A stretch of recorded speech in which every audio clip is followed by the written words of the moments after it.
எல்லோருக்கும் வணக்கம். 2 நாளைக்கு முன்னாடி தமிழ்நாட்டு விளையாட்டு மேம்பாட்டு ஆணையம், முதலமைச்சர் இளைஞர் விளையாட்டு திருவிழா கன்னியாகுமரி டிஸ்ட்ரிக்ட்ல நடந்துச்சு. அதில கேசவன் புத்தந்துறை, அதாவது நான் பிறந்து வளர்ந்த ஊர்ன்னு சொல்லுவான்ல, அங்கே உள்ள பெண்கள் கயிறு இழுத்தல்ல தங்க பதக்கம் வாங்கியிருக்காங்க. மாவட்ட அளவில், டிஸ்ட்ரிக்ட் அளவில்.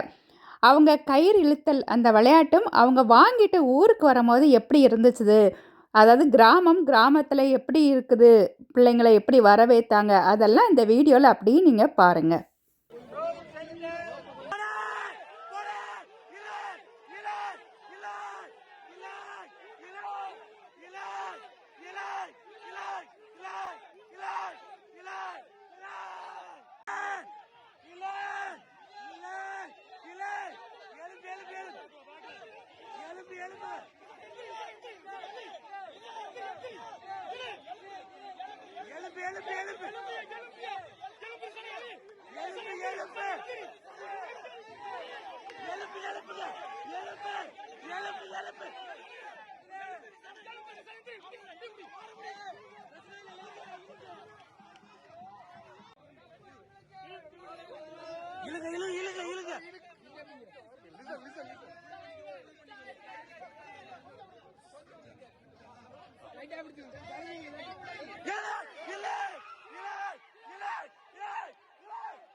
இந்த மாதிரி பிள்ளைங்க மாவட்ட அளவில் இந்த மாதிரி தங்கப்பதக்கம் வெற்றி பெற்றுட்டு ஊருக்குன்னு வரும்போது பிள்ளைங்கள மாலை போட்டு அழகாட்டு ஆரத்தி எடுத்து அவங்க வரவேற்ற விதம் பார்க்குறதுக்கு ரொம்ப அழகாட்டு இருந்துச்சு.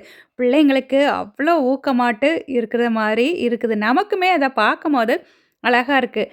அதில் நிற்கக்கூடிய பிள்ளைங்க எல்லாம் கல்யாணம் முடிஞ்ச பிள்ளைங்க தான். அதில் எனக்கு மச்சான் பொண்ணு, மைனி பொண்ணு, சித்தப்பா பொண்ணு அப்படின்ட்டு எல்லாருமே அதில் நிற்கிறவங்க சொந்தக்கார பிள்ளைங்க தான். தங்க பதக்கம் கிடைச்சத ஊர் ஃபுல்லாக காட்டணும்ல, அதனால் அப்படி மினி லாரியில் ஏறிட்டு சின்ன பிள்ளைங்க ஊர் ஃபுல்லாக அதை சுற்றி கொண்டு வரதுக்குன்ட்டு போயிட்டாங்க. கிராமம் இப்படி தான் இருக்கும். கிராமம் எப்படி இருக்கணும் தெரியாதவங்களுக்காக, இத வந்து அப்படியே வந்து நான் வந்து லைவா எப்படி இருக்கும் கிராமம் அப்படின்ட்டு உங்களுக்கு வந்து இத அப்படியே வந்து நான் வந்து போட்டுட்டேன்னா, இந்த வீடியோ எனக்கு குடுத்த எனக்கு ஃப்ரெண்டுக்கு ரொம்ப ரொம்ப ரொம்ப நன்றி. இனிமே பிள்ளைங்க நல்லா இதே மாரி நெறைய படிப்பு, விளையாட்டு போட்டி எல்லாத்துலயும் நெறைய வெற்றிகள் பிள்ளைங்க பெறணும். இது பார்க்குறதுக்கு அழகா இருக்கு. எனக்குமே இந்த மாரி லாரில வந்து இறங்கி ஏறக்கலாம் ஆசையா இருக்கு. இதுலலாம் நானும் போனதே இல்ல. இந்த இந்த பிள்ளைங்களுக்கே இதான் இப்ப தான் ஃபர்ஸ்ட் டைமா போயிருப்பாங்கன்னு நெனைக்கேன். இத பார்த்து உங்களுக்கு பிடிச்சிருக்கும் அப்படின்னு நெனைக்கிறேன். கிராமம் எப்படி இருக்குது அப்படின்ட்டு. எல்லாருமே ஒண்ணா சேர்ந்துருவாங்க. அதுதான் கிராமம்னு சொல்றது. பிள்ளைங்கள என்கரேஜ் பண்றது எல்லாமே ரொம்ப நல்லா இருக்கும். இதே மாரி இன்னொரு வீடியோல நம்ம பார்க்கலாம். உங்களுக்கு இது பிடிச்சிருக்கும்னு நெனைக்கிறேன். பிள்ளைங்களுக்கு best of luck. Thank you.